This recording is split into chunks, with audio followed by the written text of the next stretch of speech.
BTech, BBA మరియు MBA కోర్సులు 15+ years experience ఫ్యాకల్టీతో పాటు placement guarantee. Kishkinda university, Ballari. నమస్కారం, మీరు చూస్తుంది సుమన్ టీవీ. నేను మీ కీర్తి. జూన్ 11వ తేదీ నుంచి జూలై 9వ తారీఖు వరకు శూన్యమాసం లేదా మూఢం అంటారు. కొన్ని కార్యక్రమాలు, శుభకార్యాలు ఈ రోజుల్లో చేయకూడదు. ఎందుకు చేయకూడదు? చేస్తే ఎలాంటి ఫలితం ఉంటుంది? ఏ కార్యక్రమాలు చేయొచ్చు, ఏ కార్యక్రమాలు చేయకూడదు, అసలు ఎలాంటి నియమాలు పాటించాలి ముఖ్యంగా అన్న వివరాలు మనకు తెలియజేయడానికి మనతో పాటు ప్రముఖ ఆస్ట్రాలజర్ బ్రహ్మశ్రీ నందివట్ల శ్రీహరి శర్మ గురుగారు ఉన్నారు. నమస్తే గురుగారు. వాగర్థ వివ సంపృక్తౌ వాగర్థ ప్రతిపత్తయే జగతః పితరౌ వందే పార్వతీ పరమేశ్వరౌ. ఆదిత్యాయ చ సోమాయ మంగళాయ బుధాయ చ గురు శుక్ర శనిభ్యశ్చ రాహవే కేతవే నమః. శృంగేరి జగద్గురు పీఠాధిపతులకి, కంచి పీఠాధిపతులకి నమస్కారములు తెలియజేసుకుంటూ కార్యక్రమాన్ని ప్రారంభిద్దాం. గురుగారు, మనం ప్రతిరోజుకి కూడా ఎంతో ఔన్నత్యాన్ని చెప్తూ ఉంటాము. ప్రతిరోజు కూడా ఎంతో విలువైనదని, ఆ రోజులో కూడా అమృతకాలం అని, శుభకార్యం అని, గడియలని, మంచి గడియలని, చెడు గడియలని చెప్తూ ఉంటాం కదా. మరి ఎందుకు ఇలా మాసంలో శూన్య మాసం అని మనం అనుకుంటూ ఉంటాం? దానికి గల ప్రత్యేకత ఏమిటి? ఎందుకు ఏ పనులు కూడా ఈ మూఢంలో చేయకూడదు అంటారు? అసలు మూఢమి అంటే ఏంటి? మూఢమి లేదా మౌఢ్యమి ఇవి గ్రహాలకి వస్తాయి ముఖ్యంగా. అంటే మూఢమి లేదా మౌఢ్యమి అంటే సంస్కృత పదంలో అర్థము చీకటి అని అర్థం. అంటే రవి చంద్రులకి తప్ప శుభగ్రహాలైనటువంటి గురు శుక్రులకి, బుధుడికి, కుజుడికి, శనికి కూడా ఇలాంటి మూఢములు అనేటువంటివి ఉంటాయి. అయితే ముఖ్యంగా మన పంచాంగ ప్రకారము చూసుకున్నట్లయితే వివాహాది శుభకార్యాలు గురువు శుక్రుణ్ణి బట్టి మనం ముహూర్తాలు పెట్టుకుంటాం. ఇవే ప్రధానంగా చూస్తాం. ఎందుకంటే శుక్రుడు దాంపత్య జీవితానికి, భోగభాగ్యాలకి, గురువు పనులలో అనుకూలత. కాబట్టి ఏ పని ఎప్పుడు చేయాలి, ఎప్పుడు మొదలు పెట్టాలి అనంటే గురు బలం బాగుండాలి. వివాహాది దాంపత్య మరియు భోగకు సంబంధించినటువంటి కార్యక్రమాలకన్నిటికీ కూడా శుక్రుడు కారకుడు. కాబట్టి ఈ శుక్రుడు సంబంధించింది కూడా శుభంగా ఉండాలి. మానవుడి జీవితంలో పనులలో అనుకూలత, వివాహాది శుభకార్యాలు ఈ గురు శుక్రుల యొక్క గ్రహాల మీద ఆధారపడి ఉంటాయి. అయితే ఈ గురుమూఢమి లేదా శుక్రమూఢమినే మనం ప్రధానంగా తీసుకుంటాం. మిగతా గ్రహాలకి కూడా మూఢమి వస్తుంది, కుజుడికి, శనికి, బుధుడికి ఇలా. కానీ ఈ గురు శుక్రులకి మూఢమి అని అంటే ఏంటంటే రవికి అత్యంత సమీపముగా గురుగ్రహము లేదా గురుగ్రహానికి సమీపముగా రవిగ్రహము వచ్చినప్పుడు ఆ గ్రహం యొక్క బలాన్ని కోల్పోతుంది. బలం కోల్పోయినప్పుడు ఏమవుతుంది? సహజ సిద్ధంగా గురుగ్రహం ఇవ్వాల్సినటువంటి యోగ్యతని ఈ భూమి మీద నివసిస్తున్నటువంటి ప్రజలకి ఇవ్వడం అనేటువంటిది జరగదు. శుక్రుడి దగ్గరికి రవి అనేటువంటిది ప్రవేశం చేసినా, దగ్గరగా వచ్చినా ఆ శుక్రుని యొక్క బలం అంతా రవి లాగేసుకుంటాడు. కాబట్టి అప్పుడు మీకు ఉదాహరణకి ఎగ్జాంపుల్ చెప్తానమ్మా. ఒక టీచర్ పాఠాలు చెప్తుంది అనుకుందాం. చెప్తున్నప్పుడు ఆల్ ఆఫ్ సడన్గా ప్రిన్సిపల్ ఎంటర్ అయ్యి వచ్చి కూర్చున్నాడు అనుకోండి, ఆ టీచర్ పాఠాలు సరిగ్గా చెప్తుందా? అంటే అక్కడ ఎవరో ఉన్నారు, వాచ్ చేస్తున్నారు, అది ఇన్సెక్యూరిటీతో చెప్తారు. అలాగే ఒక ఎంప్లాయీ జాబ్ చేస్తుంటాడు, వెనకాల వచ్చి బాస్ నిలబడితే సరిగ్గా చేస్తాడా? ఫ్రీగా హ్యాండ్.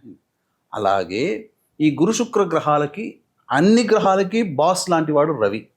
ఈ రవి ఎప్పుడైతే చాలా దగ్గరగా ఏ గ్రహానికి చేరుతాడో ఆ గ్రహము తన యొక్క లక్షణాలన్నింటినీ కూడా కోల్పోతుంది, రవి ఆధీనంలోకి వెళ్ళిపోతుంది. తద్వారా ఆ గ్రహం ఇవ్వాల్సినటువంటి శుభాలు ఇవ్వడం జరగదు. ఇది ఈ గురు శుక్ర మూఢంలే మనం ప్రధానంగా తీసుకుంటాం. కాబట్టి ఇప్పుడు గురు మౌఢ్యమి జూన్ 11వ తారీఖు నుంచి జూలై 9వ తారీఖు వరకు ఈ సంబంధించినటువంటి గురు మూఢమి అనేటువంటిది ఉంది. దాదాపు 29 రోజుల పాటు ఉంటుంది. కానీ మళ్ళీ వెంబడే ఆషాఢ మాసం కూడా ప్రారంభమైంది. కాబట్టి ఆషాఢ మాసంలో ఎలాగో శుక్రం సంబంధించినటువంటి శుభగ్రహాలు అనేటువంటివి ఉండవు. కాబట్టి శ్రావణ మాసం వరకు వేచి చూడాలి. అందుకనే ఈ యొక్క జూన్ 11వ తారీఖు నుంచి మళ్ళీ శ్రావణ మాసం వచ్చేంత వరకు కూడా ముహూర్తాలు అనేటువంటివి లేవు. ముఖ్యంగా ఈ గురుమూఢంలో కొన్ని శుభకార్యాలు చేయకూడదు, కొన్ని కార్యాలు చేసుకోవచ్చు, కొన్ని పనులు మొదలు పెట్టకూడదని మనకు శాస్త్ర ప్రకారం చెప్పబడి ఉందమ్మా. అయితే అవి ఎలాంటి పనులు గురుగారు? అంటే ఇప్పుడు ఫర్ ఎగ్జాంపుల్గా చూసుకుంటే గృహప్రవేశాలు, పెళ్ళిళ్ళు, ఇలాంటి పెద్ద పెద్ద శుభకార్యాలు అయితే ఎలాగో చేయకూడదు అంటారు కదా. ఆ లిస్ట్లో ఏమేమి ఉండొచ్చు? అంటే మీరు చేసిన వీడియో కిందనే చాలా కమెంట్స్ వచ్చిన్నాయి గురుగారు. అవి నేను చాలా ఫాలో అయ్యి మళ్ళీ మీ ముందు పెడితే గురుగారు మాకు సమాధానం దయచేసి తెలియజేయండి అని ఒక 150 వరకు వచ్చేసాయి క్వైరీస్.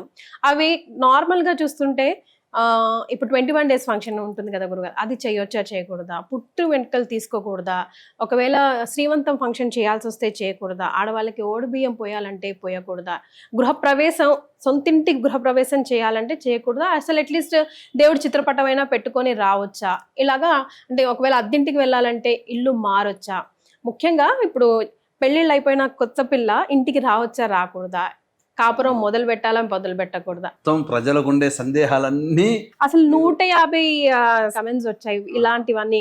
సో ఒక్కొక్కటిగా మీరు సమాధానం చెప్తే దాని ద్వారా మళ్ళీ మనం ఇంకేమైనా ప్రశ్న ఉంటే కూడా మనం అందులో ఒకసారి చెక్ చేసుకొని వాళ్ళకి సమాధానం చెప్తే మన ప్రయత్నమే వాళ్ళకి ఇన్ఫర్మేషన్ ఇవ్వాలని కదా. తప్పకుండానమ్మా. శుభకార్యాలు చెయ్యకూడదు అంటే గృహప్రవేశము, శంకుస్థాపనలు, అలాగే వివాహము, ఉపనయనములు, పెళ్లి చూపులు గురుగారు, పెళ్లి చూపులు చూడకూడదమ్మా. పెళ్లి చూపులు కూడా చూడకూడదు. చాలా మంది కొన్ని ప్రాంతాల్లో ఏంటంటే దేవాలయంలో చూడొచ్చు అని చెప్పి దేవాలయంలో అరేంజ్మెంట్ చేస్తారు, కానీ దేవాలయంలో కూడా పెళ్లి చూపులు, అసలు పెళ్లి సంబంధించినటువంటి లగ్న పత్రికలు రాసుకోవడం కానీ, మాటాముచ్చట చేయడం కానీ, అలాగే నిశ్చయితాంబూలాలు కానీ, పెళ్లి చూపులు కానీ ఏవీ చూడకూడదు. దీనివల్ల ఏంటంటే ఆ గ్రహాల యొక్క అనుకూలత లేనప్పుడు ఏమవుతుందంటే, ఇప్పుడు జీవితంలో ఇప్పుడు సపోజ్ మనం ఒక మాట అనుకుందాం, పెళ్లి చూపులు చూసుకున్నారు, నచ్చింది చేసుకుందాం కూడా, ఆ మొదటి అనేటువంటిది ఏదైతే ఫస్ట్ ఆఫ్ థింగ్ అనేది ఏదైతే ఉందో అది ప్రభావవంతంగా ఉండదు. అది అందుకని పెళ్లి చూపులు, పెళ్లికి సంబంధించిన ఏది కూడాను మొదలు పెట్టకూడదు. ఇప్పుడు కొంతమంది శ్రావణ మాసంలో పెళ్లిళ్ళు పెట్టుకుంటారు, పసుపు కొట్టుకోవడాలు, గణపతి పూజ చేసుకోవడాలు, ఇవన్నీ కూడా పనికిరావు. కాకపోతే పెళ్లి పత్రికలు రాసుకోవడం లాంటివి ఉంటాయి కదమ్మా. ఈ ఆషాఢ మాసము అనేటువంటిది చూసుకున్నప్పుడు అయితే ప్రధానంగా ఈ మూఢమి వెళ్ళిన తర్వాత పౌర్ణమి లోపల ఒక శుభదినం రోజున గణపతి పూజ చేసుకొని పెళ్లి పత్రికలకు సంబంధించిన ఇన్ఫర్మేషన్ రాసుకోవచ్చు. జూలై 9 తర్వాత అంటున్నారా? నిశ్చయితాంబూలాలు పనికిరాదు. అది జూలై 9 తర్వాత పెళ్లి పత్రికలు అచ్చు వేయించుకోవడం లాంటివి ఆ విధంగా ఆషాఢ మాసం పౌర్ణమి లోపల చేసుకోవచ్చు. ఓకే. మరి ఒకవేళ సొంతింటి కాదండి, మేము అద్దెంటికి వెళ్తున్నాం, ఇల్లు మారొచ్చా, పాలు పొంగించొచ్చా, పూజలు అవి చేసుకోవచ్చా అంటే గురుగారు? ఇప్పుడు గురు మౌఢ్యం అంటే, గురువు అంటే ఏంటంటే పనులలో అనుకూలతమ్మ, ధనకారకుడు సంబంధించినటువంటి గ్రహము. కాబట్టి కొత్త ఇంటికి, సొంత ఇంటికి ఎట్లాగో వెళ్ళకూడదు. అద్దె ఇల్లు కూడా మనం ఉండేదేకా మరి, కాబట్టి అద్దె ఇల్లు మార్పు కూడా పనికిరాదమ్మా. బంగారం కొనొచ్చు అంటారా గురుగారు? బంగారం కొనవచ్చు కానీ ధరించకూడదు. ఓకే, కొన్నా కూడా బంగారాన్ని ధరించకూడదు. ఎందుకంటే బంగారానికి అధిపతి గురువే మళ్ళీ నవగ్రహాల్లో. అందుకనే హిరణ్యవర్ణం, హిరణ్యగంధం, హిరణ్య పుష్పం, హిరణ్యం అంటే బంగారం. కాబట్టి బంగారం కొనవచ్చు కానీ ధరించకూడదు. ధరించడానికి మంచి సమయం చూసుకొని ధరించవచ్చు. ఓకే, మరి ఏ పనులు చెయ్యొచ్చు గురుగారు? అట్లీస్ట్ లైక్ అంటే ఇప్పుడు 21 డేస్ ఫంక్షన్ ఉంది, అది ఖచ్చితంగా అది చేయాల్సిందే కదా. ఖచ్చితంగా పిల్లవాడు పుట్టిన తర్వాత నామకరణం చేయవచ్చు, తప్పేమీ లేదు. శ్రీమంతము కూడా చేసుకోవచ్చు, తప్పేమీ లేదు అందులో. తర్వాత కొన్ని సందర్భాల్లో కొంతమంది శ్రీమంతానికి మూడమి తర్వాత చేసుకుందాం, ఎందుకంటే 9 నెలల్లో చేసుకుందామని పట్టింపుతో కొంతమంది శ్రీమంతం చేసుకోవచ్చు, కానీ శాస్త్రం ప్రకారం శ్రీమంతం చేసుకోవచ్చు, తప్పేం లేదు. పుట్టు వెంట్రుకలు తీయకూడదు. పుట్టు వెంట్రుకలకి అది పనికిరాటు కాదు. అక్షరాభ్యాసము చేయకూడదు. నామకరణం చేయొచ్చు, అన్నప్రాసన ఆపకూడదు కదా. ఆడపిల్లకైనా మగపిల్లవాడికైనా 6వ నెల అన్నప్పుడు 6వ రోజు, అది ఏ రోజైనా తిది వారం పురుషులకి, స్త్రీలకి బేసి సంఖ్యలో 5వ నెల 5వ రోజు, ఇలా దానికి మాత్రం ఆపకూడదు. మంచి చెడు అనేది లేకుండా అమావాస్య అయినా కానీ 6వ నెల 6వ రోజు అమావాస్య అయినా కానీ ఆ రోజు చేయొచ్చు, తప్పేమీ లేదు. ఏది అన్నప్రాసనకి సంబంధించి. ఇంకా చెప్పాలి అని అంటే భూములు కొనుగోలు, అమ్మకాలు, క్రయ విక్రయాలు చేసుకోవచ్చు, రిజిస్ట్రేషన్స్ చేసుకోవచ్చు, తప్పు లేదు. కానీ శంకుస్థాపనలు పనికిరావు. వాహనాలు కొనుగోలు చేయకూడదు. కొంతమంది వాహనాలు కొనుగోలు చేస్తారు, కొనుగోలు చేయకూడదు. ఉద్యోగం లాంటి వాటిలో చేరవచ్చు, నిత్యంగా జరిగేటువంటిది కాబట్టి తప్పు లేదు. ఉద్యోగంలో, కొత్త ఉద్యోగంలో మార్పులు అవన్నీ చేసుకోవచ్చు. ఇప్పుడు ఆడపిల్ల మెచ్యూర్డ్ అయితే గురుగారు ఈ మూఢ్యంలో ఏమన్నా మళ్ళీ రెమెడీస్ పాటించవలసి ఉంటుందంట? ఈ మూఢంలో ఫంక్షన్స్ అవి అది మనకు ప్రకృతి పరంగా వచ్చేటువంటిది కాబట్టి చేసుకోవచ్చు. అటువంటి కార్యక్రమాలు ఇంట్లో చేసుకోవచ్చు. ఆషాఢ మాసంలో ముఖ్యంగా ఆడపిల్ల ఒక గడపని అత్తతో పాటు దాటకూడదు అని అంటూ ఉంటారు కదా గురుగారు. మరి కొత్తగా పెళ్ళైన వారు ఆడపిల్ల ఆ రోజు 3 నెలలకి తీసుకొచ్చేస్తాం, 2 నెలలకి తీసుకొచ్చేస్తాం అని పెట్టుకుంటుంటారు. ఈవెన్ ప్రెగ్నెంట్ ఉమెన్ కూడా అట్లా చేయొచ్చా, రావచ్చా, తీసుకొచ్చేయచ్చా ఇంటి కోడల్ని తిరిగి? కొత్తగా పెళ్ళైన తర్వాత ఇప్పుడు జ్యేష్ఠ మాసంలో పెళ్లి చేసుకున్నారు, అందుకనే పెళ్ళి అయిపోగానే ఇవన్నీ ఉంటాయనే ఉద్దేశంతోనే పూర్వకాలంలో పెళ్ళి అయిపోయినంటే పెళ్లి ముహూర్తాలు ఎప్పుడు ఉంటాయి? గురుగ్రహం శుభగ్రహాలు మంచిగా ఉన్నప్పుడే కదా, మూఢమి లేని సమయంలోనే కదా ముహూర్తాలు ఉండేటివి. అందుకనే ఇలా ఆలస్యం చేస్తారేమో అనే ఉద్దేశంతోనే పెళ్ళి అయిపోగానే నవవధూ ప్రవేశం అనేది చేయిస్తారు. ఎందుకు అత్తగారింటికి అమ్మాయి వెళుతుంది? ఎందుకనంటే ఇటువంటివి మంచి చెడు రోజులు అనేటువంటివి ఉంటాయి, భవిష్యత్తులో వస్తాయని. ఎందుకంటే ఇలా జ్యేష్ఠమాసం అయిపోగానే, ఇప్పుడు జ్యేష్ఠమాసం కూడా పూర్తి కాలేదు, పెళ్లి ముహూర్తాలు ఉండగానే పౌర్ణమి ముందు రోజు నుంచే మూఢమి ప్రారంభమైపోయింది. అంటే మరి పౌర్ణమి ముందు జరిగినటువంటి వివాహాది శుభకార్యాలు ఉంటాయి. ఒకవేళ గనక అమ్మాయి వధూ ప్రవేశం చేయకపోతే మళ్ళీ ఆ మూఢం వెళ్ళిన తర్వాత వెళ్ళాలి. ఎందుకు గురుగారు అసలు ఈ శాస్త్రం ఆడపిల్ల ఆషాఢ మాసంలో అత్తవారింట్లో ఉండకూడదు అని? ఆషాఢమాసము అత్తవారింట్లో ఉండకూడదు అనడానికి కాలానుగుణంగా ఋతుగమనం అనేటువంటిది దీన్ని అర్థం చేసుకోవాలి. ఎందుకంటే గ్రీష్మ ఋతువు జ్యేష్ఠమాసము ఆషాఢం. ఈ గ్రీష్మ ఋతువు ఎండింగ్ అయ్యేటువంటి మాసం ఏంటి? ఆషాఢం. ఈ ఆషాఢ మాసంలో ఎలా ఉంటుంది? పూర్తిగా వేడి, అనగా వేడి గాలులతో కూడుకున్నటువంటి సంబంధించినటువంటి నైరుతి ఋతుపవనాలు, వర్షాలు స్టార్ట్ అవుతాయి. కొన్ని తొలకరి జల్లులు కూడా మన భూమి మీద పడతాయి. ఉన్నప్పుడు ఏంటంటే ఆ భూమి మీద దుమ్ము ధూళి అనేటువంటివి కప్పబడి ఉంటుంది కదా, వానలు లేక. ఒక్కసారి వానలు పడేసరికి ఆ దుమ్ము ధూళి అంతా కూడా పొగ రూపంలో ఈ యొక్క ప్రకృతిలో వ్యాపించినప్పుడు కొన్ని సూక్ష్మ క్రిములు యొక్క ప్రభావము కొత్తగా పెళ్ళైనటువంటి దంపతుల మీద పడుతుంది. ఎందుకంటే వివాహమైన తర్వాత ఈ దంపతులు అనేటువంటి వాళ్ళు దాంపత్యంలో ఉంటారు. ఉన్నప్పుడు కొన్ని అనారోగ్య సూచనలు వస్తాయనే ఉద్దేశ్యంతో ఆషాఢ మాసంలో కోడలు ఇంట్లో ఉంటే అత్తగారికి గండవనో, అత్తగారికి గొడవలు వస్తాయనో ఒక మాట ఏర్పాటు చేసి దూరం ఉంచారు. ఒక గడప దాటకూడదు అలా. అంతే తప్ప శాస్త్రీయత తప్ప, ఆచారమే సాంప్రదాయమే తప్ప మూఢనమ్మకం ఏమీ లేదు. ఇది చూస్తే ఎవరైనా సైన్స్ ప్రకారం ఆలోచిస్తే కరెక్టేనే అంటారు. డాక్టర్లు కూడా చెప్తారు ఆషాఢ మాసము దాంపత్యానికి పనికి రాదు అని. ఆ తర్వాత ఈ యొక్క ప్రకృతి పరంగా కూడా అంత సరిగ్గా ఉండనటువంటి సమయము కాబట్టి ఏం జరుగుతుంది? పుట్టే సంతానము కాస్త బలహీనమైన సంతానం కలుగుతుంది ఆషాఢ మాసంలో గర్భధారణ జరగడం ద్వారా. అందుకని మీకు ఇటువంటి ఋతువుకి మధ్య ఉండే సమయం ఉంటుంది చూడండి అమ్మా, అది సరైన సమయం కాదు. పాల్గొన మాసానికి చైత్ర మాసానికి ప్రకృతి అంతా కూడా ఆకులు రాలిపోతాయి. అందుకని పాల్గొన మాసంలో వివాహాలు చేసేవాళ్ళు కారు ఒకప్పుడు. ఇది మరి ఏం చేయాలంటారు గురుగారు? ఈ నెల రోజుల పాటు మనము ఎలా సద్వినియోగం చేసుకోవాలి? దైవ చింతనలో ఎలా ఉండాలంటారు ఒక మాట?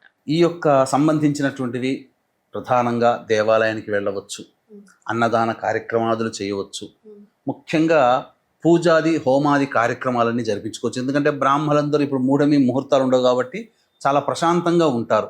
కాబట్టి మంచి మంచి వాళ్ళు ఈ దొరుకుతారు. కాబట్టి పౌరోహిత్యంలో చక్కగా మన జాతకరీత్యా ఉన్నటువంటి ఏ గ్రహ దోషాలు ఉన్నాయో, రకరకాల సమస్యలు ఉన్నాయో ఆ సమస్యల నివారణకు సంబంధించినటువంటి గ్రహ జపాలు, దేవతా జపాల యొక్క కార్యక్రమాలు జరిపించుకోవచ్చు.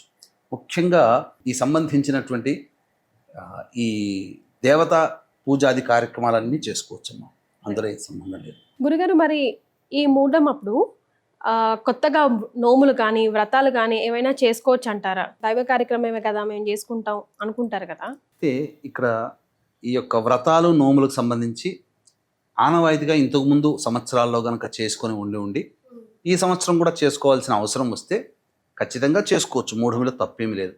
కానీ కొత్తగా వ్రతాలు నోములు పట్టుకోవాలనుకున్నప్పుడు ఈ యొక్క మూఢమిలో పనికిరాదు. ఉదాహరణకి సంకష్టహర చతుర్థి జూన్ 14వ తారీఖు రోజున వచ్చింది. ఆనవాయితీగా చేసుకుంటూ వస్తున్నటువంటి వాళ్ళు చేసుకోవచ్చు సంకష్టహర చతుర్థి, కానీ కొత్తగా సంకష్టహర చతుర్థి ఉన్నటువంటి వాళ్ళు పట్టకూడదు. కానీ అంగరంగ వైభవంగా బోనాలు పండుగ చేసుకుంటాం కదా గురుగారు. ఈ బోనాల పండుగ ఇది వేరే మానవాయితీగా వస్తుంది చేసేది కదా, నేను ఇంతకుముందు చెప్పినట్టుగా కొత్తగా చేసుకోకూడదు. ఓకే, కొత్తగా ఇప్పుడు ఎవరైనా బోనం చేయాలి ఇంట్లో అంటే కూడా చేయకూడదు. కొత్తగా చేయకూడదు. ఏది ఈ ఆషాఢ మాసంలో కదమ్మా సహజంగా చేసేది. ఆ, ఈ దానికి మూడం ఏం తప్పేం మూడం లేదంటారా? వెళ్ళిపోయిన తర్వాత ఆషాఢ మాసంలో అమ్మవారికి చేయొచ్చు, తప్పేం లేదు. ఓ, గురుగారు కొంతమంది కమెంట్స్ లో బంగారం తాకట్టు పెట్టొచ్చా మూడమిలో అని అడుగుతున్నారు. అప్పులు ఇవ్వచ్చా, అప్పులు తీసుకోవచ్చా? మన ఇంటికి సంబంధించి లక్ష్మి అంటే బంగారము, మనం దాచుకున్న డబ్బు, ఇవి తాకట్టు పెట్టకూడదు, ఇవ్వకూడదు. ఎందుకనంటే లక్ష్మీదేవి ఇంట్లో నుంచి వెళ్ళిపోతుందనే భావన. కాబట్టి చెయ్యకూడదమ్మా. కొత్త బట్టలు కొనుక్కోవచ్చు, తప్పులేదు. బంగారం కొనుక్కోవచ్చు, తప్పులేదు. కానీ ఆభరణం చేయించుకొని ధరించకూడదు. ఎందుకంటే అది మన ఒంటి మీద ఉండేది కదా. మూఢమిలో సరైన గ్రహం అనుకూలంగా లేనప్పుడు మన ఒంటి మీద కొన్నప్పుడు ఆ బంగారము ప్రభావం కోల్పోతుంది. ఇది ఈ విధంగా చేయవచ్చు. ఓకే, దేవతా పూజలు చేసుకోవచ్చు, అన్నదాన కార్యక్రమాలు చేయొచ్చు, చెరువులు తవ్వడము, అలాగే విగ్రహ ప్రతిష్టాపనలు ఇట్లాంటివి చేయకూడదు. బంగారం తాకట్టు పెట్టకూడదు. గురుగారు ఆడపిల్లలకి ఆస్తులు పంచే సమయం ఈ మూడమిలో చేయవచ్చా, చేయకూడదా, మంచిదా కాదా, అనుకూలం? మూఢమిల్లలో ఏవైనా శుభమా అంటే, ఎందుకంటే ఆస్తి పంచి ఇవ్వడం అని అంటే అందరికీ కూడా లక్ష్మే కదా లక్ష్మి గురుగారు, ఇవ్వడమే కదా ఎటు తిరిగి సంపాదించింది. చూసినా. కాబట్టి ఒక సమయం కోసం ఎందుకు మనకు ఇన్ని విధాలుగా మనకు మూఢమి పనికిరాదు, కొన్నిటికి పనికొస్తుంది అని చెప్పినప్పుడు మనం పెద్దలు చెప్పినటువంటిది, మహర్షులు చెప్పినటువంటిది, సైంటిస్టులు చెప్పినటువంటి మాట ఇది మనం నమ్మాలమ్మా, తప్పదు. సో ఇప్పుడు బై డిఫాల్ట్ ఏంటంటే గురు బలం తగ్గిపోతూ ఉంటుంది కాబట్టి మనం ఏది కూడా చేయకూడదు అని అంటున్నాం కదా. మరి ఆ గురు బలాన్ని పెంచుకోవాలంటే ఏం చేయాలి గురుగారు ఈ మూడమిలో? గురువు బలాన్ని పెంచుకోవడం అంటే, గురువు నిజంగా ఏ జన్మించినటువంటి లగ్నాలకి గురువు పనికిరాడు అని అంటే, వృషభము, మిథునము, కన్య, తుల, మకరము, కుంభ లగ్నాలలో లేదా ఆ వృషభ, మిథున, కన్య, తుల, మకర, కుంభ రాశుల్లో జన్మించినటువంటి వారికి గురువు అనుకూలముగా ఉండడు. అలాగే అనుకూలంగా ఉండనటువంటి గురువు అనుకూలంగా చేసుకోవడం కోసం మీన, మేష, కర్కాటక, సింహ, వృశ్చిక, ధనుస్సు లగ్నాలకి గురువు చాలా శుభకరుడు. అటువంటి శుభకరుడు అయినటువంటి గురువు బలహీనం కోల్పోయినప్పుడు మొత్తంగా ఏతవాత చూసుకుంటే 12 రాశుల వారికి కూడా గురువు కావాల్సిన వాడే. అటువంటి గురువు అనుగ్రహం పొందాలి అని అంటే సింపుల్గా చెప్పేటువంటిది ఏందమ్మా, మనలో ఉన్నటువంటి ఒక ఇగో అనేటువంటిది పక్కకు పెట్టుకొని ఇంటికి వచ్చినటువంటి పెద్దలకి మంచిగా చక్కగా మర్యాదగా పలుకుతూ వాళ్ళ ఆశీర్వచనం తీసుకోవాలి. పాద నమస్కారం ఆశీర్వచనం. ఇది ఒక రకంగా ఈగోని పక్కకు పెట్టి చేసుకోదగినది. ఎందుకంటే అందరికీ ఈగోలు వచ్చేసేసే కదా. రెండవది, దేవాలయంలో ఎప్పుడైనా కానీ ఉచిత సేవ చేయాలి. ఇక్కడ కూడా ఇంకొక మూడవది చెప్పేటువంటి ఈగో ఏంటనంటే, దేవాలయంలో దేవుడికి సమర్పించిన ప్రసాదం ఉంటుంది. అందులో ప్రసాదము తీపి పదార్థం ఉంటుంది. అలాగే కొన్ని ఉడకబెట్టి శనగలు, మిరపగింజలు, మిరపకాయలు, పులిహోర, కరివేపాకు ఇవన్నీ కూడా వేస్తారు. చాలామంది ప్రసాదంగా ఇచ్చినప్పుడు వాళ్ళకి ఇష్టమైన తిని, కొంతమంది కరివేపాకు ఈ సంబంధించినటువంటి ఇష్టం ఉండదు. కానీ ఇదన్నీ కూడా దేవుడికి నైవేద్యం పెట్టినప్పుడు ప్రతి వస్తువు దైవస్వరూపమే. చాలామంది కింద పడేసి మిగతా తింటారు. ఆ కింద పడేసింది ఎవరైనా అది తొక్కారనుకోండి, అపరాధము అన్నమాట, దైవ అపరాధం. కాబట్టి ఏ వ్యక్తికైనా అటువంటి దైవ అపరాధము జరగకుండా మనం గనక కాపాడినట్లయితే, అంటే ఏంటి, కింద పడ్డటువంటి తీసేసి డస్ట్బిన్లో వేసి చేతులు కడుక్కుంటే చాలు. అప్పుడు దైవము నాకు ప్రసాదించినటువంటి వస్తువు అపవిత్రం కాకుండా, మాలిన్యం కాకుండా కాపాడాడు ఆ మనిషి అని చెప్పి దైవానుగ్రహాన్ని ప్రసాదిస్తుంది. గురుబలం అంటే అదే దైవానుగ్రహం. ఈ వీడియో ద్వారా అనేక విషయాలు తెలియజేశారు గురుగారు. ధన్యవాదాలు. సర్వం శ్రీ ఉమామహేశ్వర పరబ్రహ్మార్పణమస్తు.